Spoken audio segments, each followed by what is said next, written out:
Whether your beer is in a bottle, can, or glass, kick back and relax. It's Better on Draft.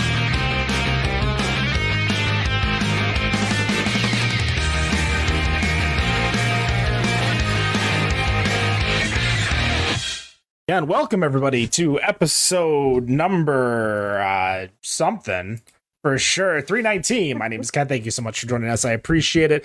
You could watch us live every single Friday night, betterondraft.tv or facebook.com/betterondraft or twitch.tv/betterondraft.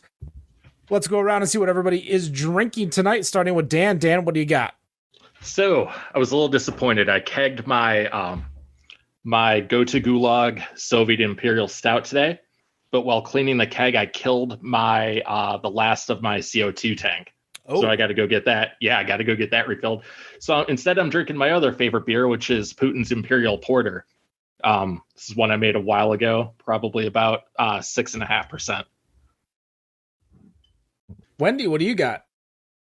Well, after our talk last week about triples, I ended up going on a triple kick, I guess. So today I'm drinking Witch's Hat Demon Cleaner, which is one of my favorites too. For myself, I purchased a while back a 6-pack of Sweet Baby Jesus and haven't had a chance to crack open any of them yet. So I've got 2 nice cans of Sweet Baby Jesus from Dewclaw Brewing to drink and enjoy. Without a guest this week, we're going to go over a handful of topics to talk about craft beer within the craft beer world. Nothing crazy going on in the news area. So I wanted to start off with a little bit of a game, as well as trying to create our own list after this game. So the game is very simple. There was a list that was put out a few months ago that had the 25 most important American craft beers ever brewed. This list was created by a handful of people, including Julia Hers, who's been on the show, Sam Caligno. Oh my gosh, I can never say his last name. Jim Cook, a bunch, Ken Grossman. Rex Grossman is a football player. Ken Grossman over at Sierra Nevada. So a lot of major players within the industry, and they stated the 25 most important American craft beers ever brewed, and I want to go between the two of you to see if you can guess some of them on here. And I'm going to give you 2 disclaimers. One, it will have beers that are not quote-unquote craft today. And 2, your big one, no Michigan beers are on this list. So makes sense. We'll start off with Wendy. Wendy, what do you think is one of the 25 most important American craft beers ever brewed? Sierra Nevada's Pale Ale. That is number 1. Dan, you think you can get a one of the top 5 maybe? It's got to be Yingling. Yingling is not on this list. Wow. Okay. Yingling is not on this list. Do you want to give it a second stab before I go back to Wendy? So let's then say Sam Adams Boston Lager. That is number 2. Sam Adams Boston Lager, probably the original, not the new flavor. What about you, Wendy? Wendy, you want to give me a second guess? What do you think is another top 25 most important American craft beers ever brewed? Let's go Heady Topper. Heady Topper is number 5. Dan? I would think this would be on here since it's like the first or second, so I'm going to say Bourbon County. That's number 3. You guys are hitting all the big ones right now. Wendy, keep it going. Anchor Steam.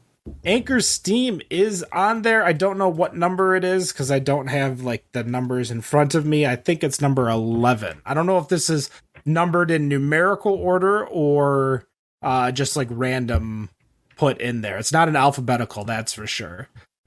There can be beers that are multiples, so one brewery can have multiple beers on here. Dan? I'm thinking, let's say Shinerbach. You know, that's actually a really good one, but it is not on the list as well. Wow. So you had Yingling and Shiner. Throw me another one. God, I'm struggling for what could be another one here I think there's still plenty of big ones that you're that I'm just not thinking about, just of not course. thinking of. Yeah. And they have to be American, so that's kind of where I'm struggling too. Yep. And nothing in Michigan, so Nothing in Michigan. I'm thinking these are older beers, is what I'm assuming. A lot of them, I think, would fall into that category of beers that have been around for a while. I think that's where they get the quote unquote most important. What about like a 60-minute IPA? I'll give it to you. It's 90 minutes actually okay. on this list. That's the Dogfish Head beer. What do you think, Wendy? Oh, Pliny the Elder. Pliny the Elder is on there. That's why I was saying there's some that are just like a little too obvious that you're maybe overthinking. Just overthinking, yeah. What about Fat Tire? I knew you were going to say that next, and no, Dan, that one's not on this list. Like, after I said you're overthinking, I'm like, oh, someone's going to pick Fat Tire. So let's... Oh, go ahead, Wendy. Okay. What about the La Folie? The La Folie is on there, Folie, yes. Yes, it is. In the chat, of course, you could chat with us every single Friday night, Better on Draft, on Instagram, or excuse me, on Facebook and Twitch. 2TMICROG. I don't know how to pronounce that. This is on Twitch. They suggested Allagash White, which is going to be number 4. Yeah. Oh, wow. Okay. Riverathon on Twitch as well. Suggested Yingling, which we went over right at the beginning. Dan guessed that. Yingling is not on here. So far, we have Sierra Nevada, Boston Lager, Bourbon County, Allagash White, Heady Topper, Pliny the Elder, Anchor Steam, La Folie, and 90-minute IPA. Wendy, you guessed La Folie, so we'll throw it back to Dan. We'll go a few more times, and then I'll go over the whole list. So you said there could be multiple from the same brewery. I'm Yep. going to go back to Sam Adams and say Oktoberfest. Not on there. Dang. Okay. You want to try one more? God, I'm running. How about Winter Lager? Is that on there? Nope. I will tell you there is no more Boston Beer or Dogfish Head on there. Okay. No, I'm running out of ideas now. There is Riverathon says Goose Island IPA. That is not on here as well. Wendy, what do you think? Bats McGee in the chat said Stone IPA. Again, I think when I said you're overthinking it, we went really, really basic, like the good stuff. But sadly, no, Stone IPA is not on there. There is a couple more from Anchor. I couldn't even tell you another Anchor beer. There's actually 4 Anchor beers on here. Oh, nearly 6 Christmas beer. The Christmas ale, the Anchor's Christmas ale. Anchor's Christmas Ale is on there. Yes. Yeah. There was a beer that was at one point brewed in Michigan. It technically is brewed in Michigan. I don't know how legal it is to be brewing it. They opened up their own brewery in Texas after this brewery filed for bankruptcy. Stroh's? Nope. Not a bad guess, but I don't think we would consider Stroh's as craft beer. There's also one from Canarchy. Yeah, I'm drawing a blank. I can't think of any. That's Cigar City's highlight. Nope. All right. So we're going to go over and we're going to name the rest of them. Starting with number 25, we have Ithaca Flower Power IPA. Don't know which that one is. But Victory Hop Devil. Victory is definitely a beer that we may have, or we should have gotten, or at least thought of. Geary's Pale Ale, which I'm not too familiar with. Anchor Porter is on that list. Notting Head Ich bin ein Berliner Weiss is on there. The Widmer Hefeweizen, which I don't think we really hit here in Michigan, but it is easily like the standard Hefe out there. The Widmer Bros. Pizza Port, Lost Abbey's Cuvée de Tome. Allagash Cool Ship Resurgam. The Canarchy one that I mentioned, Oscar Blues is Dale's Pale Ale. That was my second guess. The Michigan beer that I suggested that is no longer in Michigan, Celis White. Sierra Nevada Celebration is on there. New Albion Ale is on there. Victory Prima Pills is on there. They have a whole day for it in Indiana. That's the Three Floyds Dark Lord. And lastly, Anchor Liberty Ale. Those are all the beers that are the 25 most important craft beers ever brewed in America, according to, again, president of the American Homebrewers Association, Sam from Dogfish Head, Jim Cook, Ken Grossman from Sierra Nevada, and plenty of others. So I guess my question to you guys and to those in the chat who are joining us, we appreciate you joining us. What is your, like, in your opinion, what are some of the most important American craft beers ever brewed? I'm going to start with Dan because I feel like Dan's got some comments about the beers that I mentioned and the beers that he got wrong. No, I mean, those are pretty good minds in the beer industry, so I'm not going to disagree with them. I'm not familiar with a lot of them, so it's tough to judge against the ones I gave an answer to. I am surprised Yingling wasn't on there. That's a pretty big one, I think, especially being the first, or the oldest, I should say, that we have. But as far as important American ones to me, I'm going to think more about, my personal experiences. I feel like, outside of like those, like the different kind of beers, like an Amberbach or things like that, Bell's Amber and Bell's Two Hearted are two of the first I had that really got me into it. Dragon's Milk is up there. I believe that actually came out a little bit before BCBS, maybe because it's not as widely distributed, why it wouldn't be as important. But those are three beers I think could have been up there, and they're all Michigan beers. What about you, Wendy? Yeah, I think a lot of my opinions would have to form around Michigan beers too, because that's what's accessible to us. And honestly, I did try a lot of international beers at one point. I went on a kick. We did a lot of I live so close to Ashley's in Westland that we did the Belgian Fest every year. And that was kind of eye-opening to a whole different world of beer compared to what we get around here. Yeah, Dragon's Milk was a huge one for me. Pretty much anything from Dragon Mead. Final Absolution, set the bar for me when it came to craft beer, I think. That's what started the whole thing. And I think we have a lot of love for Final Absolution, which is not unearned. I think everyone really enjoys that beer, and I think there are a lot of people, as we were kind of talking with Arctic Circle in the Michigan series last time, is that you don't want to necessarily make a clone of Final Absolution, but you want to, that's where you're setting your bar. That's what you want to do. It's the same for Le Fin du Monde over at Unibrew. Easily one of the best triples out there. In our chat, they're saying a couple beers from Hill Farmstead, Marie and Anna, which I think are solid beers. I think it shouldn't go without saying. I think Maine Beer Co.'s Lunch, even though I'm not an IPA person, is easily one of the standard bearers. Two Hearted out of Bell's. Honestly, and this is I know we don't talk about them, but KBS over at Founders, as much as we don't drink it now, or as much as it sits on a shelf now, I think it's way more important. Even though CBS ranks higher, KBS is easily one of the top beers out there. But there's another brand, Firestone Walker 405. 805, excuse me. Yeah.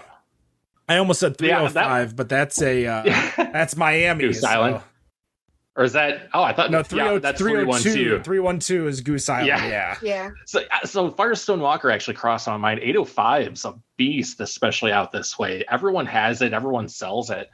But then, is it one of those top most important? It's a newer beer. It hasn't been around as long as some of those other ones. I feel like it's been around for a long time, is it not? Maybe. For as long as I can think of, but who knows? I'm curious. I'm going to try and look this up. But yeah, I don't know. It is one of those good beers. It's that one you can drink, when there's nothing else good there. My follow-up to that is there another blonde ale that blows your mind like 805 does? that is widely available as well? I'd say no. I think that's one of the things you have to really factor in when making, when I would make this list, if I were to make this list, that's the first thing I would think of is this a beer where I'm going to go into a bar or I'm going to go into a brewery and am I going to measure up their version of that beer to this beer? And just to put it out there, 805 is actually around since 2012. I mean, 10 plus years, I think that's a very important, especially because it's right before the craft beer boom. I would put 805 up there. I would put, being local, like Bell's Amber, I think is still one of the best ambers ever made. But if you wanted to talk about importance, I think Fat Tire is where you're going with that style of beer. With IPAs, I mean, West Coast IPAs like Stone IPA, that I didn't see a Westie on there as much as like we saw the New England IPA. I think that would be important to be a top beer. Why don't I gotta? What's 90 minute considered? I don't know off the top of my head, but yeah, you're right. Pliny is on there. I don't know if the Victory or other IPAs are. Hop Devil's definitely not in New England. That's for sure. If you've ever had it. Well, we talk about beers, especially beers that are that can kind of change the game. What about Hop Slam over at Bell's? That's, a triple IPA or whatever with honey. Like, remember when they would promote the selling of how much hops would go into a pot of Miller Lite and how much would go into Hop Slam? And they would put it on the box. They would put like a little hop logo for how much hops go into a standard barrel of Miller Lite versus a standard barrel of Hop Slam. That was a selling point for a lot of things. So, I mean, adjunct, different types of adjunct stouts. We have Bourbon County. Toppling Goliath would come to mind. For I think they do KBBS, SR71 over there. So I think there's a lot more craft beers that deserve to be on that list that aren't just there. I think there's a little gatekeeping in that list, in my opinion. There could be. They could also be focusing. I guess it's not completely true because you can get Bell's pretty much anywhere. Who I think would be the best candidate out of Michigan, besides KBS, like you mentioned. But they did seem to pick beers that were really more widely distributed, too, for the most part. Yeah, for sure. Even beers that did not necessarily come to Michigan, like we don't get Yingling, but Yingling's one of the top, producing breweries out there. I don't know. I feel like what are your thoughts on this, Wendy? I'm trying to type a few things out, so sorry. Oh, that's right. I don't know that they necessarily did because Pliny isn't available widely, but can you get Pliny where you are? Dan? Yeah. Okay. Maybe it's better distributed than I thought. I think it's more of a west side of the country beers thing. That aren't from a brewery when I go to other states. I usually buy them at the breweries. Versus going to like a bottle shop. I mean, it depends, I guess, on where I am and what I'm doing. When we would go to, why can't I think all of a sudden? The festival in Wisconsin. Oh, I have no idea, Ken. Great Taste of the Midwest. Yes, Great Taste. When we would go to Great Taste, we would stop there and get at the bottle shop and get stuff that we couldn't get in Michigan. So, I was surprised that there weren't more fruit beers on there, but I guess I can see like the way the list was going, what they were looking for. Well, I guess what fruit beers would you put on there? What fruit beer would I put on there? That's what I'm asking you. Mad Elf. Mad Elf. Okay. Is amazing. It's seriously, that probably, I guess that's a good beer that I could say would be a good beer for me to put on that list because it changed the way I looked at different styles of beer. Well, now that I think about fruit beer, I like Magic Hat number 9 comes to mind. Yeah, There's one I haven't heard about in a while. but I used to they drink wouldn't that count- pretty regularly. Oh, for that sure. wouldn't be counted as craft now, but Well, back then it was. yeah, a good maybe 20% of those beers that are on that list aren't considered as craft beer anymore. Right. Between Bourbon County and New Belgium. And I mean, I think the big thing to also think about is Anchor is pulling back on a lot of their distro now. Anchor is pulling back on a lot of their brands. So are we seeing a slow death of some of these older brands that just aren't able to compete with the newer breweries that are coming out every single day? And I think that's entirely possible. Well, when's the last time you had an Anchor beer? Oh, GABF last year. Oh, were they there? I think so. Or I might be thinking of like Alaskan because I had the Alaskan Imperial Porter, which I think is one of their big good beers. But yeah, I couldn't tell you the last time that I went or remember that show that we did where we went and got a bunch of like older like beers that were like way back in the day. Yeah, not way back. It was definitely a Zoom show. But I remember going and buying like 18 beers or 24 beers of like all of these random beers that I haven't had in years, like Fat Tire, Anchor Steam, Sierra Nevada, Oscar Blues, like all of these beers that you would get off the shelf that were at the merchants or at the local beer store that you might have had, or I mean, I can't even say the local 7-Eleven because 7-Eleven wouldn't have even carried it at that time. But like if you went to a beer store in 2011, 2010, like that, those were your options. But when we talk about Anchor, we have kind of the story here in Michigan with Liberty Street and how Liberty Street kind of died off because they distroed too early, got too big, and couldn't keep up with the new hotness because nobody cared about anything that wasn't Bell's Founders, and everybody wanted the new thing. Like they were going to drink the Bell's Founders at home and then go to the next, open brewery because a brewery was opening every weekend. So you could go. And it wasn't just opening like in the most random of cities. It was opening in Metro Detroit, Grand Rapids, and Kalamazoo. That's it. You didn't need to go far. So I think that's what happened with Liberty Street, which, Joe, I actually ran into Joe last weekend, and he's getting his new brewery up and he's excited to get it going, but it's far from the story that we heard when we had him on the show because he got screwed. He got screwed in a distribution contract to the point where at some point he had to cancel his distribution, which therefore then he couldn't distro anymore. Since he wasn't a brew pub, he couldn't do anything but brew, and it just it killed him. I mean, that's not him personally, but it killed Liberty Street Brewing as a business, which is why it's Bearded Lamb now. Any other? What about a import? Is there an import craft beer that you guys think should, it can't be on the list because it's not American, but an import beer that you think should be, considered like an important craft beer?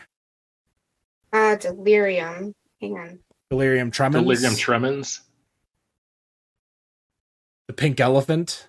I tried to get Ken to steal that Pink Elephant in San Antonio. Have a red.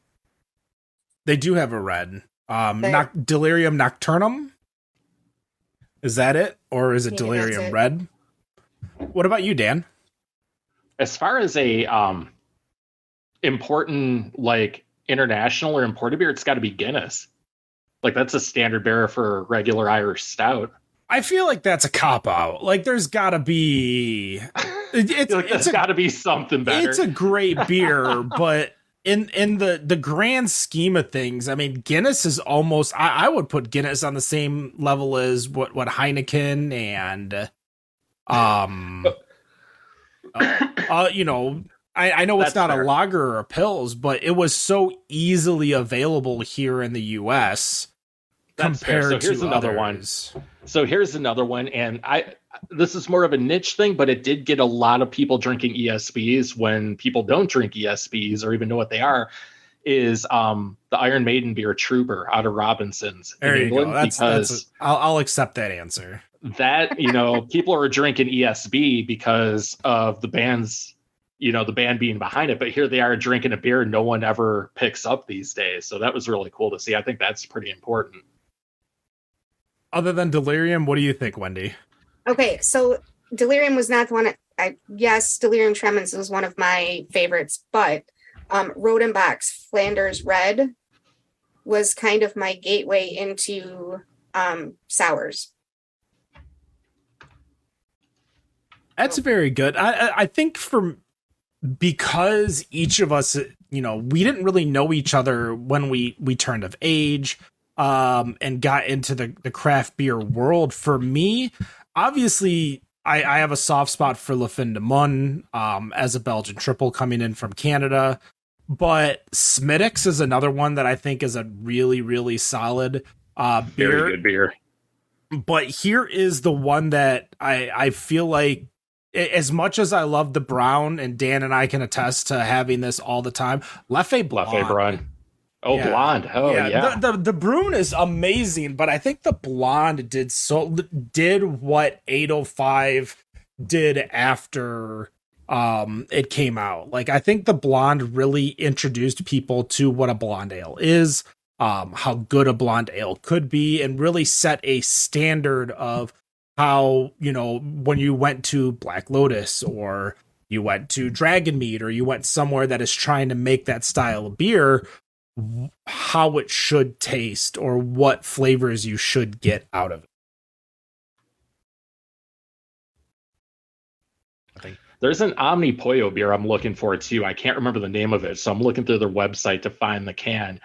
But talk about one that really got me into adjunct style stouts, and I'll find it probably after. It's Aeon Pecan Mud, if I'm saying that correct.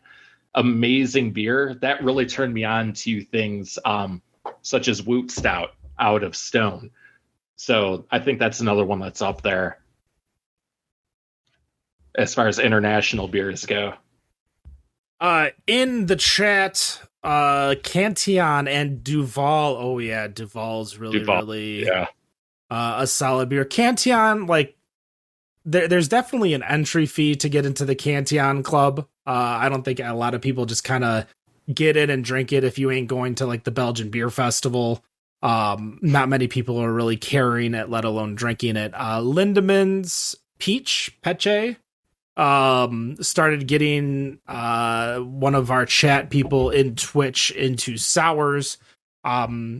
I mean, I never, like, the sours for me were always in the Jolly Pumpkin area. Like, that's all I really saw for sours. And since Jolly Pumpkin was so easy to get around here, that's what we always grabbed. But I want to move along to a different topic with regards to Untappd and Untappd ratings. Oh boy. I know we've talked about it a few times on the show. Do either of you use Untappd today other than the Better on Draft Untappd? No. Well, I'll use it to look at a menu at a place that uses Untappd for their menus, but that's it. And if they don't have Untappd, are you just going to the website? Or yeah, trying to see their menu, because it'll be what their menu is live versus the website not always being updated. Yeah, you don't want to go to a place and assume they might have one kind of beer and they don't. Go on, Wendy. So you actually look before you go to see what they have on tap? Yeah. Yeah, he doesn't want to pull a Ken. Okay. I do look to see, especially like if I'm planning a trip with a group of people, I looked to see, and maybe we'll make a decision on which brewery to go to based on what their menu is, based on what my friends like. But when it comes to me, I just go. Well, here's a perfect example of why I do it. I've talked about it a couple of times. I've got that 82 tap craft beer place right up the road for me, and I go up there usually on Wednesdays. If I don't pull up the menu, I like to know what I'm going into, because number one, the menu takes up the whole room. So I don't want to be walking around reading 19 televisions. Number two, if they don't have something I want on tap, I want to know if I go into the store first and get a can or a bottle of something I do want to drink. So it makes it easier in general going up there, being able to walk in and say, hey, I want this, or go grab what I want out of the cooler. Wait, tell me more about that. They have a store, they have a bottle shop and the tap room, and you can get stuff out of the bottle shop to drink in the tap room. That's an interesting concept. I like it. Yeah, I don't know if, Ken, maybe you can tell me if there is, but I don't know if Michigan has anything like that, but it's all over the place here. A lot of the bottle shops are also tap rooms as well, where you can do both. There's a few. 8 Degrees Detroit obviously comes to mind. Oh, yeah. When it comes to that, it's very, very rare. I can't. I think Horrocks. Can you open a bottle at 8 Degrees though, or can you only drink their tap stuff? I'm pretty sure you can open a bottle while you're there. I'm pretty sure they have to serve it to you though. Yeah, okay. So this place, I'm pretty sure there's like a work. They actually have to open it. You might have to. They have to open it. Yeah, you might have to pay a corkage fee. Yeah. Okay. But they charge $1 corkage fee. Yeah, it's the same as where I go. When Dan and I, when we were in Vegas last year, when we went to Cerveza, they had a tap room and a bottle shop, and then like the bottle shop, it was like a really cheap corkage fee just to be able to open the bottle in the site. There's the liquor laws are very, very weird. For those that don't know what a corkage fee is, it's basically the ability to bring in outside alcohol into a restaurant. Typically it's a bottle of wine that you're trying to, impress a business person. Well, since you're not buying the wine there, usually you have to pay a corkage fee, which is the ability to, have them open up the bottle of wine for you. So it's one of those like workarounds in the laws of liquor in the country. So if you've never dealt with a corkage fee before, a lot of places do offer it. So if you've ever wanted to like bring a bottle of wine into a restaurant, feel free to, give it a shot. Obviously they have to approve it. You can't just bring it in and just say, hey, charge me whatever. No, for the reason I ask about Untappd is that I think more and more when I'm looking at a beer, the last time I used Untappd was probably to look for a beer's ABV. So it was probably some type of bar or restaurant that did not have ABVs. And if I'm trying to be mindful about where I'm going, especially when it's a beer like a stout, stouts can be easily anywhere from 5% to 15%. We just don't know. Unless you look it up. And if you're drinking a decent amount or you want to have a couple, knowing what the ABV is kind of important. So that's what I use Untappd for the most in 2023. But I think a lot of breweries these days, don't really care too much about Untappd ratings as much as I think people think. I think Untappd, because they've truly gamified it as opposed to like Beer Advocate where people would take the time to make the reviews. Untappd, anyone can, download the app and rate a beer. And how many times have we talked to someone like Pilsner-ish where they literally scour Untappd for people who say, this is the best version of this beer, 3 out of 5 stars. And you're like, those kinds of things. I mean, Dan, you laugh, but you know how... I know exactly. I'm laughing because it's true. I keep meaning to write reviews like that to see if I get picked up. I try to purposely get picked up by Pilsner-ish.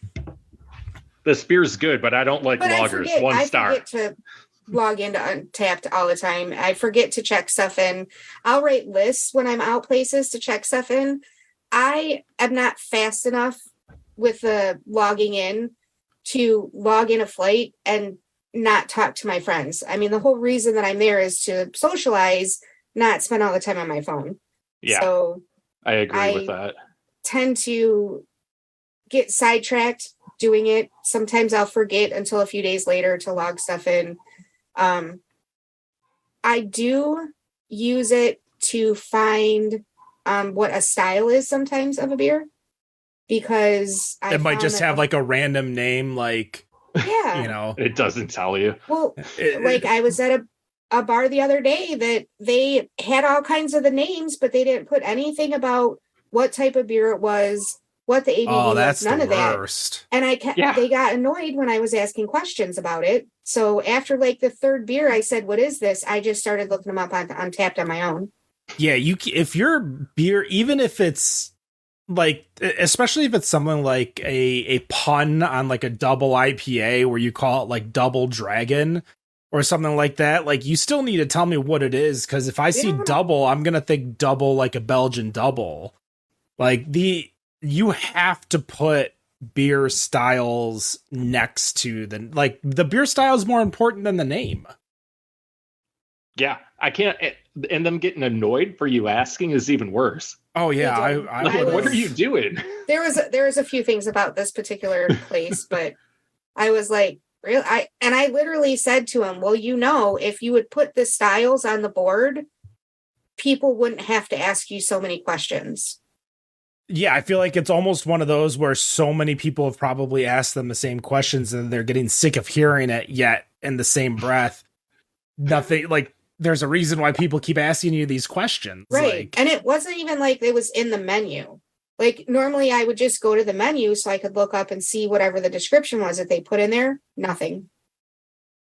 No, that's definitely That's just annoying. Yeah, for sure. I wouldn't even, at some point I'd probably give up trying to drink there and go drink somewhere else, or just save my money and go drink somewhere else.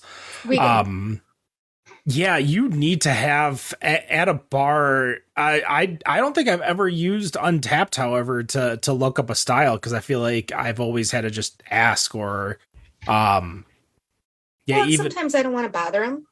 Well, yeah, like they're busy, they're pouring, especially if they're everyone's buying flights and they got to buy pour 3-ounce tasters for 5 people, and it's six different beers per flight. What's that? Stop with the flight hate, man. There's 2 things that in 2023 that I will stand by. One, flights need to die. I don't care about that anymore. And 2, and I was talking about this on the Craft Beer Michigan Craft Beer Discord, which of course, if you look in the show notes, you can join. There are a lot of people who went to like Nucleate, and I'm like, get your face out of your phone and start. Like, look around, enjoy the atmosphere, enjoy the day. Like, damn, nobody does that. Well, we went to GABF and like half the people had their nose in their phones checking in these 1-ounce tasters, and I'm like, how are you able to everywhere? At some point, you're not able to really judge a beer, especially at GABF. But at some point, you're getting palate fatigue, and you're not really able to you'll know what a good beer is, but at some point you're just not going to know the difference between each Pilsner, because you just had so many that day. In the chat, one of the chat people says, "Wendy, get your flights on." So you've got people behind you, Wendy. I disagree. I don't mind tasters. I don't mind small pours. Give me a 3-ounce pour or a 5-ounce pour option. Great. Flights though, done. Goodbye. So come on. So we were at a place that had all those styles of cream ales back in Las Vegas about a year ago, and we ordered flights of every single one. You tell me we shouldn't have done that? Yeah. That's terrible. Why? Because otherwise, how are we going to try them all? Flights for flight's sake, like those barrel aged. First of all, they shouldn't have been. They should not, which I don't think they did. They weren't selling like large glasses of those beers, because those were like 14 to 16% cream ales. It's not like going to that one bar in Detroit the Dirty Trick and getting, pints. BCBS. Yeah, pints of BCBS for like. Are they still there? No. They closed about a decade ago. Because they were selling pints of BCBS for like $5. Yeah, you can look at it. I don't think it's been open. I feel like it hasn't been open since before I got married the first time. There's something else in there. Sense of time, but so yeah, no, I think that they should sell small pours, and if you want to buy a handful of small pours, great. But that's kind of the way I look at flights. It's a handful of small pours. Yeah, so if I buy 5 3-ounce pours, you shouldn't that's be a flight. buying. It's still a flight. It's too many pours. Why is that? Why? Why is 15 ounce? It's less than a pint. Why? How is that 15 too much? ounces? Again, we're talking 15 ounces of 14% beer or 16% okay, at that beer. one place. But if I'm getting 5 3-ounce pours at a place, what's the difference? If it's 14% or if it's a bunch of 5% beers, it's less than 1 pint. I get to try 5 different beers versus I only one. get one opportunity to go to this brewery, and I want to try as many things as possible. And I don't want to be constantly asking the bartender to walk over and give me a sample of something.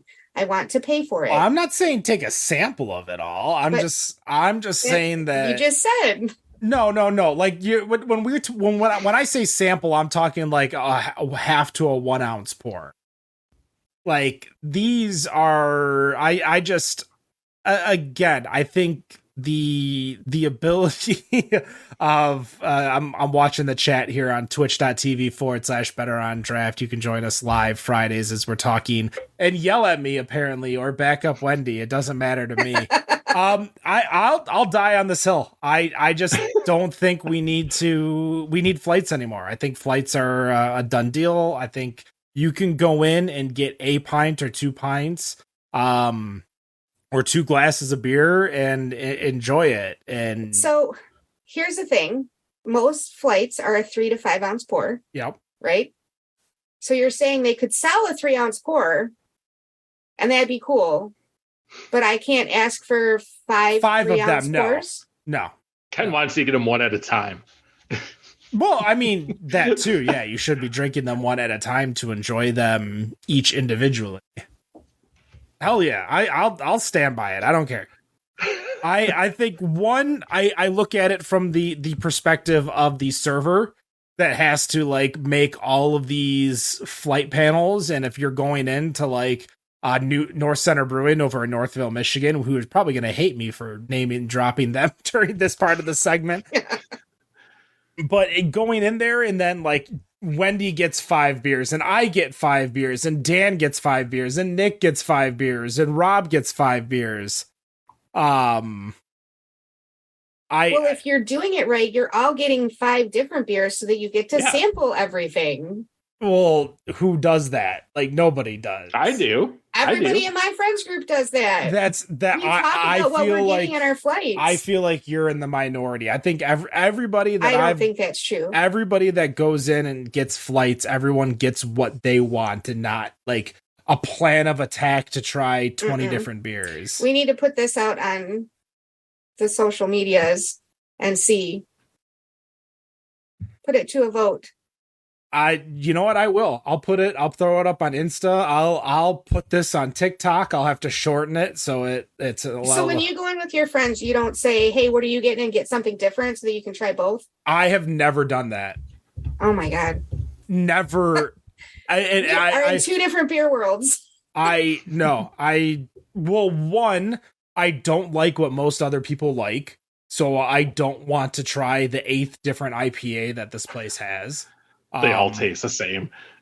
I'm gonna go Sometimes. in if like when I would go in and get a flight years ago, like I would go in and be like, all right, here's an ESB, here's an English brown, here's a mild, here's a red, here's an amber, here's a John, lager. what mythical place is this? Right. Where did you go? Dragon Mead. Dragon Mead. Yeah, that's probably. That's the only place you can get a flight like that. I mean, North Center, you could pull that off because North Center always has like Bobby English and their triple. They're usually like a red or a mild. Like they usually have a good amount. No, there's still some breweries that pull off some nice tap lists out there. New breweries even. I mean, if you look at Someday, which is brand new over in I think it's technically Grosse Pointe. It's like Grosse Pointe, Harperwood, St. Clair Shores, like that little corner border. I think it's yeah. I think it's Grosse Pointe because it's on that side of Mac. So folks, Becker, Bats McGee says Becker comes to mind. Yeah. If you Becker go to like would probably have a flight Someday, like that. they've got like So many different styles of beer on draft. They also have a still mead and a regular mead on draft. Like they have a decent amount. They're brand new. You go to Arctic Circle, they have plenty of different styles of beer for you to try.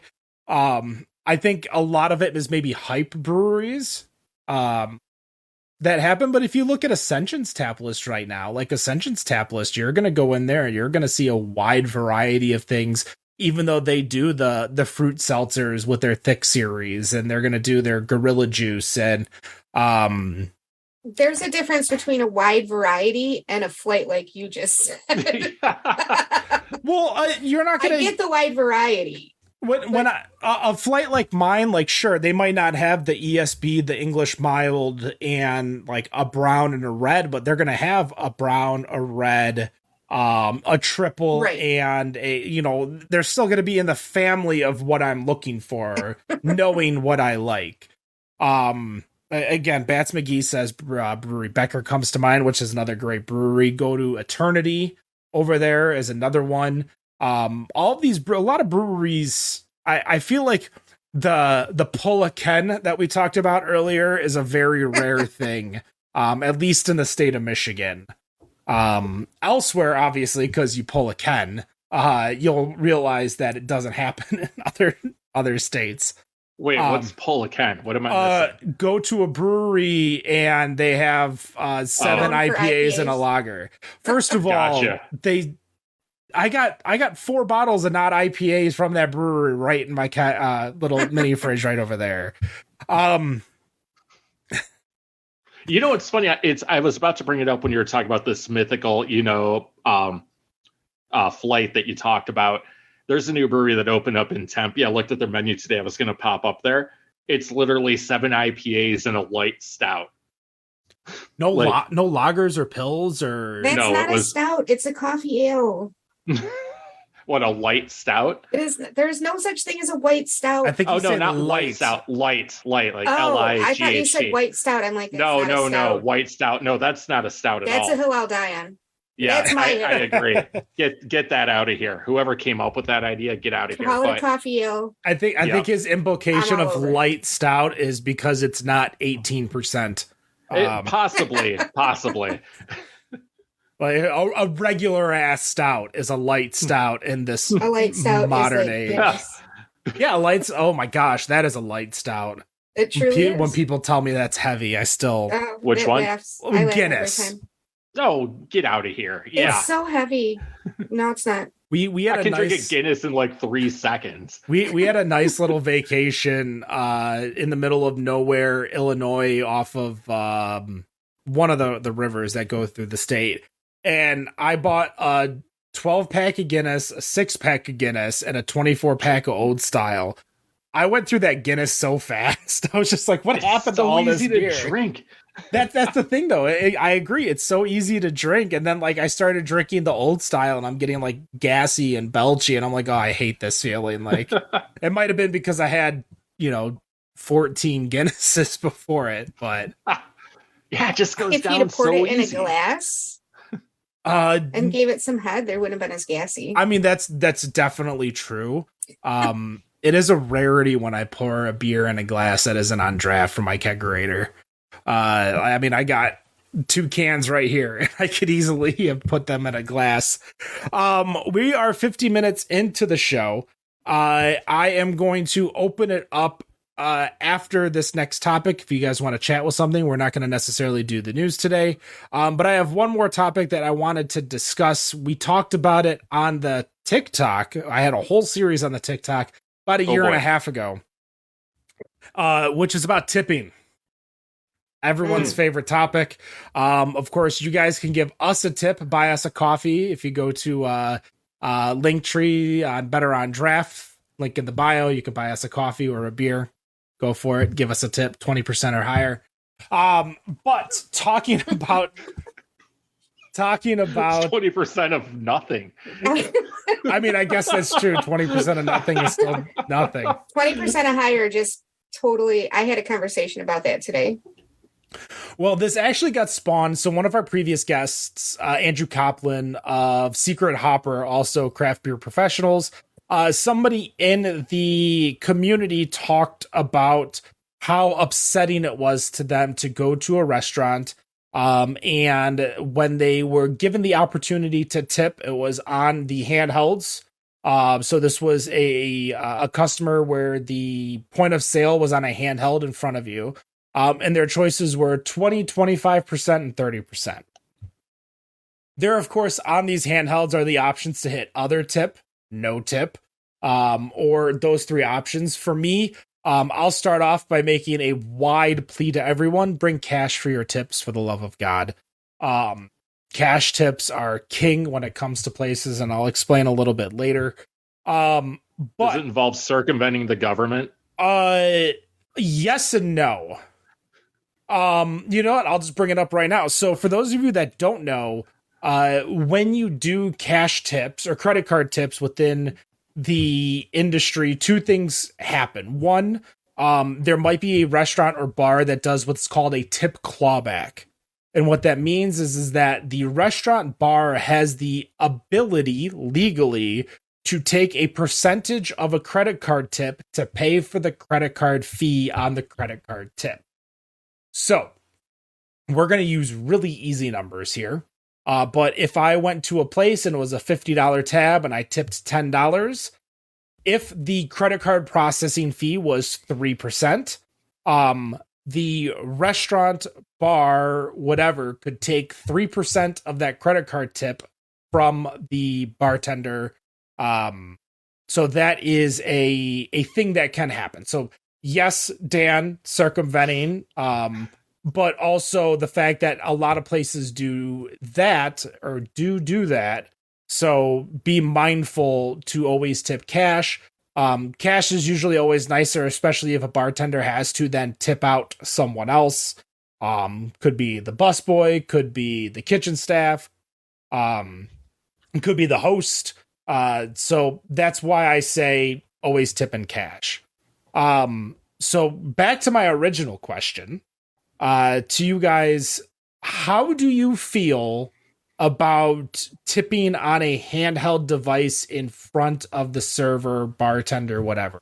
There's no wrong answer. There's no trap here. This is easily one of the most, like, everyone loves it or hates it. There's really no in between. But we've been to enough places, obviously, that's happened to us. What are your thoughts about tipping in front of that, having that awkward moment? Why would it be awkward? So a lot of people just don't like doing it in front of someone. They feel both the server or bartender and the person giving the tip it's a very weird moment in time. While you don't feel it's awkward, I did enough training in front of staff members utilizing these brand new handhelds that it was extremely awkward for them.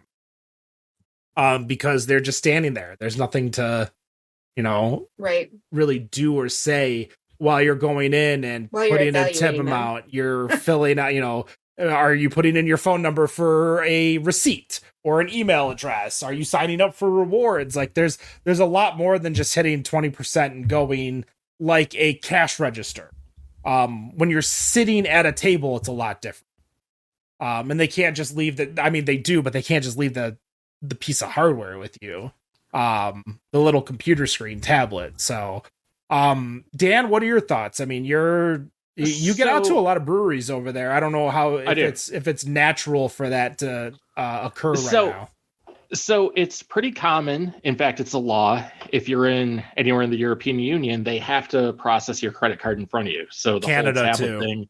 Yeah. So, of course, there isn't tipping culture there because they actually know how to pay their employees and people are pretty happy.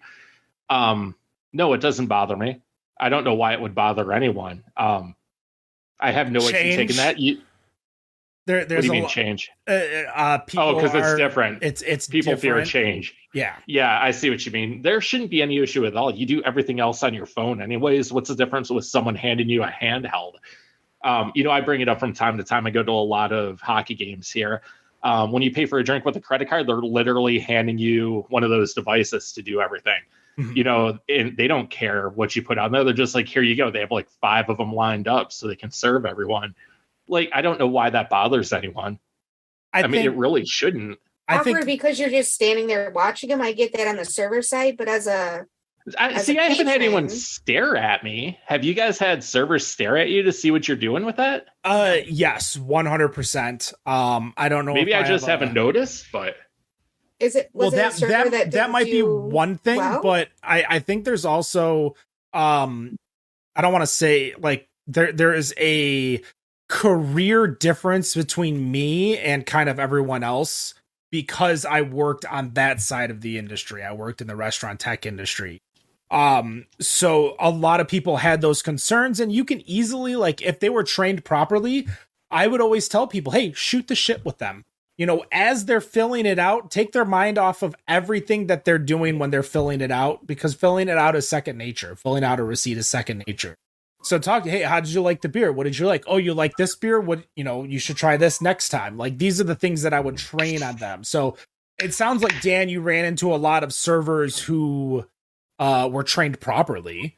Yeah, I can't. So I don't always pay attention to what they're doing too, but I can't think of anyone who just stared at me to try and see what I was putting on there. Like, I think the times I use it more than anything would be at a hockey game. They don't care. They're just moving on to the next person.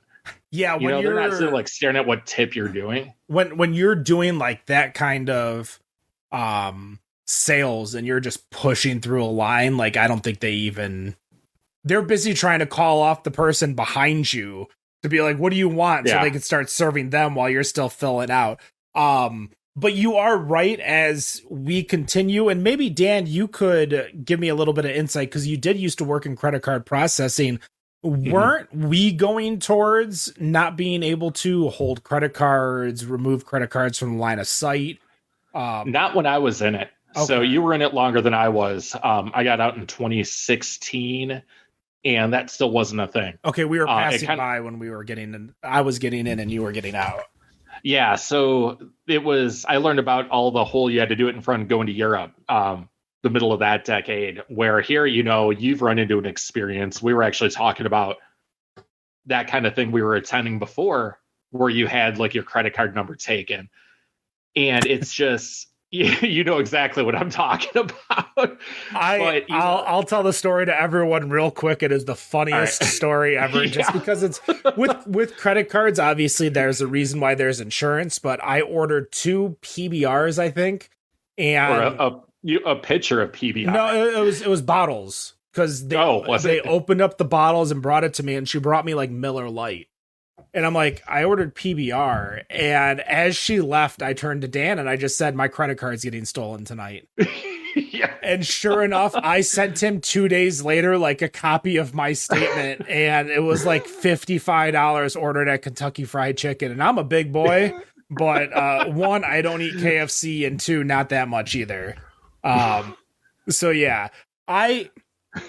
in the chat, tablets have been used since the Bible, so culture is culture. I think you're going back a little too far. But also mentioned they don't mind doing it in front of people. Well, this is and 2 things I want to bring up as we kind of continue the story. So I went to a place called Big over in Ypsilanti. Like the movie? No. Like, is it like a store? Kind of, actually. It's axe throwing, fulling, indoor go-kart, virtual reality. No, they did have a DDR machine, which is about the closest thing you might get to a keyboard.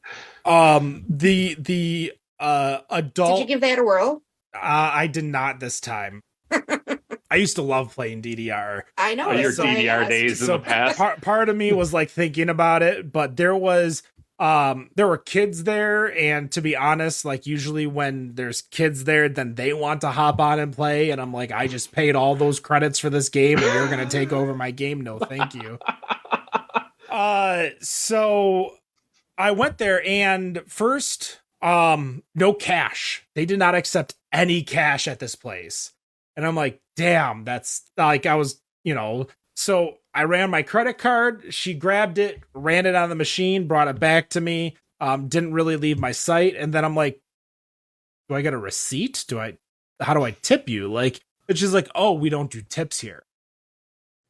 And I was like, oh, wow, that's really great. She's like, yeah, they pay us really well to where they bake in the tip into the food and the drinks. And I'm like, that's perfect. That's exactly what I want to see here. So you get into those mentalities like me where I'm just like, oh man, you feel obligated to tip, and then you go to a place where tipping's not allowed, like Bee Nectar tipping's not allowed. And you're just like, what do you do? How do you react? How do you manage this? So I guess my question follow up to all of this, because the second part of this commentary was 20% was the minimum on the screen. Now for me, you couldn't change. You could change. Oh, you could change it. Okay. Yeah, you could put custom, you could put no, or you could tip, because again, this is all on the credit card, and they have to allow you to be able to tip cash if you want to tip cash. Like for me, I don't think I've tipped under 20% in years, like probably 9-10 years. Once I kind of learned what the tip, because I never worked in the restaurant industry before the tech part. So I never knew what the wage was. Do you feel that it is pressuring you to tip really, really high when you're given the option of 1, 2, 3, other, or no? Or do you feel that it is what it is? I actually had this conversation today. Okay. I went to brunch with my friend, and we were having a conversation because I never tip less than 20% either. Normally I tip much higher, but for some reason it annoys the crap out of me when 20% isn't an option. There was a couple places that I went to over the weekend, or over the past weekend, or the weekend before, I'm not sure, that it was like 22, 25, 27, 22, 27, 30. And I'm like, what happened to the $20 is your minimum bar? Like, to me, $20 is, or 20% is your minimum. Like, you do that no matter what kind of service you get. Yeah, it's been like the industry standard for years. Right. Like that 20. So it used to be like 15, 18, 20 you would get on one of those screens. And now you're seeing, as you said, 22, 25, 30. Yeah, they're like jacking it up. And I saw that the other day. I totally understand when I step back and look at it from a different perspective, is that people weren't tipping properly.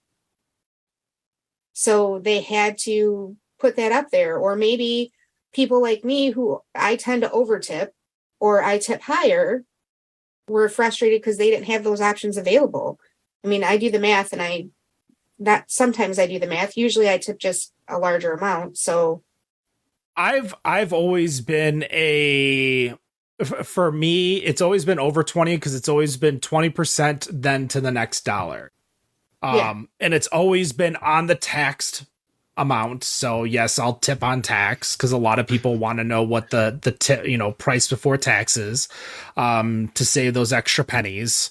But for me, like, I always go, like, if it was $23.94, like, all right, it's, $4.70, and then I do the math, whatever it 20% is. 20% of $24, not.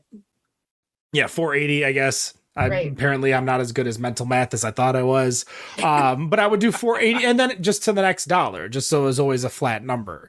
If I was doing cash, like, it would just be the next dollar in cash. So if it was a $24 tab, then, $5 tip, because that's just what it is. So those are the kinds of things that I think a lot of people underestimate when they are trying to figure out what to tip without, one, feeling shitty about what they're tipping, thinking that they're under tipping. But if you look into even some of the bigger people in industry, like John Taffer, if you've listened to John Taffer recently, he talks about how when he goes out, he doesn't tip under 30% no matter what. And he talks about, like, the worst service ever, he'll still tip 30%. And this is one thing that I think a lot of people should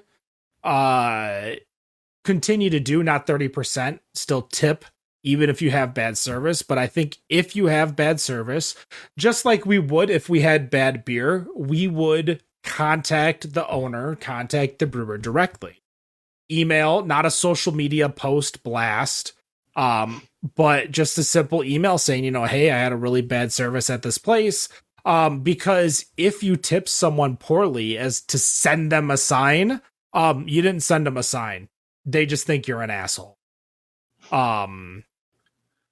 Now, somebody said, Ken, most people can't count. The easiest rule, double the tax.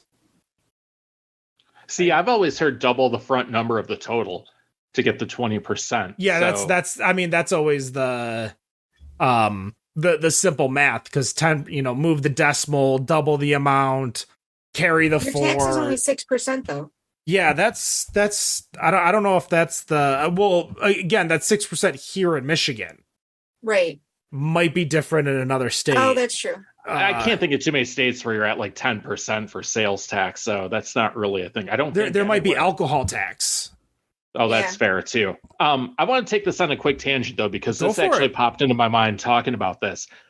How are you feeling about tipping for things that aren't really tip situations? And I'll give you an example.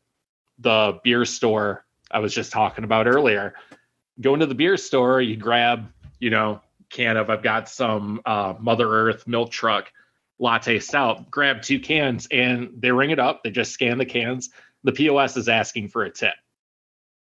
Are you tipping in that situation? Or are you hitting no tip? No. No tip? You said a beer store? Store, yeah. So no tip. They're scanning. See, but that's the thing. It's growing everywhere that everyone's expecting a tip no matter what they're doing. So and that, I think it's growing out of control. There's 2 things. One, if it's that beer store / beer bar, whatever, yes. I'm throwing a tip. Well, one, as Wendy mentioned, and as Kumorigo in the chat said, payment kiosks are programmed to ask for a tip regardless.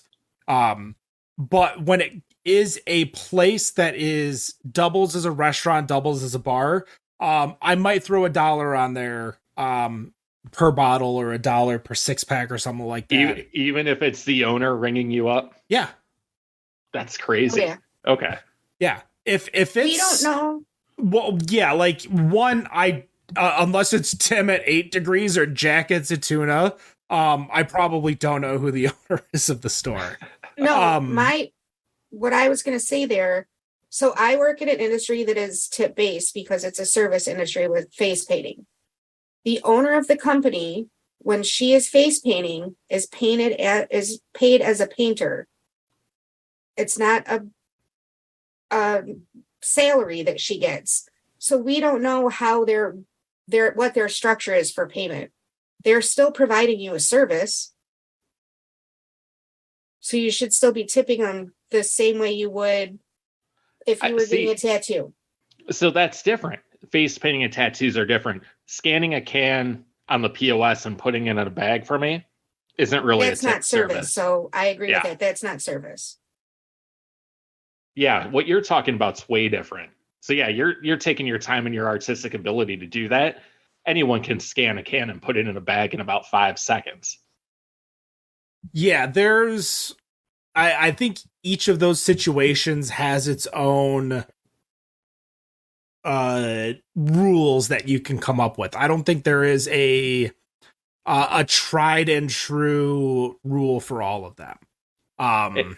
We're seeing tips, questions for tips coming up at self scans at grocery stores now. Like, who are you tipping? Yeah, that's like self-scan at grocery stores. No, absolutely not. But if it's like a kid bagging my groceries, sure. Like if they want to throw on a little tip thing because they bagged my groceries, great. Or if they, say it's when I threw out my back and I still had to go grocery shopping. And again, we're living in a world where Instacart exists, which again, you're tipping on Instacart. But if someone comes and helps me, like those are always tipping moments to tip, but I don't think 20% is the proper rule. I think there's Yeah. So I didn't use Instacart. I used something else last week. Ended up with a tip because I tipped on the whole thing. Ended up paying like $30 more than I normally would have. It's like, I'll just go pick these up from now on. Well, that's another one that they started doing, like the 25, 27, 30% tip. Yeah. So I guess here's a self-report that I'll ask you guys, just because I don't do it very often anymore. Pre-tipping on DoorDash. I hate pre-tipping. I only use Uber Eats because you can tip afterwards. Okay. Yeah. Now, as someone who does not pre-tip, do you have any issues getting your food on time? Not a single time. Never once. Yeah, let me tell you this, because I live in a condo that's really easy to get into and has very detailed instructions. The ones that fail the IQ test don't get as much. You mean the ones that don't bring it to your door? Yeah, and our door is literally inside the building. It's not hard, and the parking is right inside the door to walk in. So it's like walking up to a house, basically. If they can't read the instructions or just texting that they're here, they don't get as much of a tip. I had somebody drop it off at at the back gate going into the backyard. I had someone leave it at the wrong building, just like outside along the alley once. It's like, you're not getting a tip. Well, you're also probably getting a refund at that point too. Yeah, so. Absolutely. Yeah. Sometimes I've had issues come up with that, but that's a whole nother issue. So I actually have a note in my Uber Eats that says, please leave next to the door, not in front of it, so I can open it. Because it was happening so often that they would put the food down in front of the door and then you can't open it. It drove me insane. Oh, geez. Yeah. I'm thankful the person that did that at my in my apartment in Detroit, since my door swings into the apartment, it was fine. But I can only imagine, like, if my door did not swing into the apartment, like, I would be like shit out of luck, or like a screen door, like knocking to try to call my neighbor to see if they can go move it. And then of course I got to buy them a beer or something like that. So it's going to cost me even more. But let's I had to order for the whole family once during COVID. And I literally had to go out the back door and come back around to order in, or to go and pick it up, because we couldn't open the door without knocking the food all over the place. Do you guys pre-tip like that? I'm one of those, just 20% and I'm done. Like, I just can't. Like automatically when you order it? Yeah, order 20%. I'm not tipping you anymore. I'm not tipping you any less. Unless it's something really odd. Like, there are times where I'm at, say, like, the Gaylord over in Dallas, Texas, which is a large ass fucking hotel and convention center and stuff. If I'm ordering something and there's extra steps they need to do to get to me, like at the Gaylord, you got to pass like a bellhop, and they're like security too, and they're like if it's a hotel, you're meeting them in the lobby, right? You don't. So for these orders, usually it's a big order, and I can't just meet them in the lobby. Like there's some type of, you got a bunch of people. Yeah. Right. Like we're ordering like Drizzly for QuakeCon is easily like probably $1,000 order. Okay, that's different. Like, well, that's a different tip altogether. If I'm getting $1,000 order and I'm tipping you $200, I want this at my, bring it to the door. Yeah. Yeah. I want this at my room. But like, I don't also want to have to like either borrow especially at this kind of place where you have to like get a bellhop and get a, one of those carts, and you have to rent the cart and make sure you return the cart. Like, I don't mind returning the cart or having like, there's a lot of steps, but when it like, when there's that much, to order, no, I want a little more service if I'm going to tip you $200 or $250. Like, yeah, that's fair. Like that's the kind of thing that, again, a lot of this is just really like when I'm ordering food for myself, like 20% done. That's it. When it's one of these, like a big order, or we're doing like an Instacart of food from like Meijer, but it's for like, 12 people. and we're getting all of our bottled water, all of our snacks, all of our food. Like there's a little give and take to earn that 20% because you're making you're probably making $200 that hour. So meet me in the middle somewhere if I'm tipping you. But that kind of goes I don't back. pre-tip though. Oh, I have to. I feel like it's almost an obligation right now. But I also quit using DoorDash because their fees got too high. Yeah, Well, they're all getting. And with my Sky Miles card, I get a discount on Uber Eats, on Uber Really? in general. Because I have a Sky Miles card, so now I need to. And I make miles on it, so.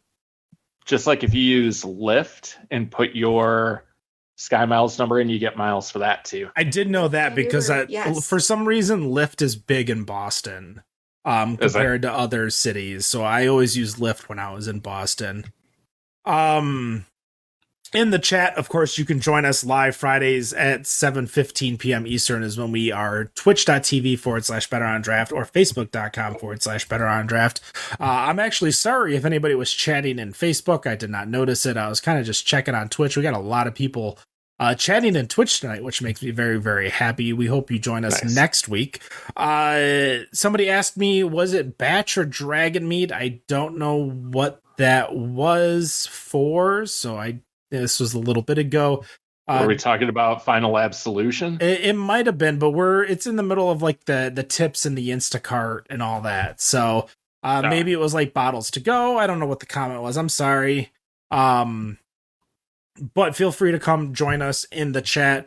I'll finish with a little bit of commentary. Was there anything you guys wanted to talk about today? We've covered everything, I think. Go for it. So tipping. Sorry, Wendy, did you? I didn't mean to. She nodded her head. I shake my head, yes. Sorry, I like wasn't looking. Can hear that. As much as we are a video format, I did see Wendy shake her head. I was not trying to cut Wendy out of the conversation. For tipping within the United States, every single state has different laws in regards to tipping. Damn it, I said it. I'm always mindful of when I say that phrase in regards to. So, different states have different laws, different rules, and different minimums. So you can go to a state like Washington or California, or I believe Arizona actually has a high pre-tip minimum wage. So ours, just because I was going to bring it up, you get standard minimum wage, which is 13 and change, even in tip situations here. Yep. Michigan, I believe, is moving to that as well. I believe it got delayed a little bit because of how the law got written or got introduced. So every state is going to be different. Be mindful of that. But most states, I would say at least half the states, are still paying most tipped employees under $5 an hour, meaning that they need to be tipped to make up the minimum wage. Yes, they do get minimum wage from the restaurant or bar or wherever they work, should they not make it in tips. Therefore, if you didn't know, they make $2.13 an hour, but if nobody shows up for that time while they're there for, say, 4 hours, they still get at least the federal minimum wage of $7.65 or whatever it is.